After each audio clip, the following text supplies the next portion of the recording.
Welcome to Solvetic, your channel to always learn technology easily. Below in the description, you will find useful links we used in this video.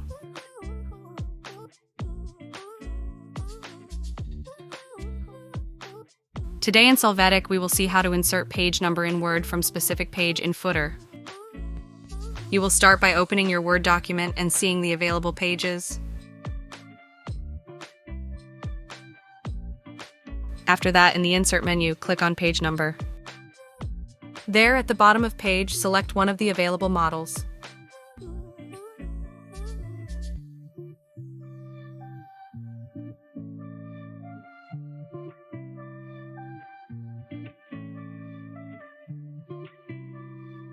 When you do, you can see each page with its number in the footer. Click on Close Header and Footer for a better view of this numbering. Hey, remember to subscribe Solvetic Channel.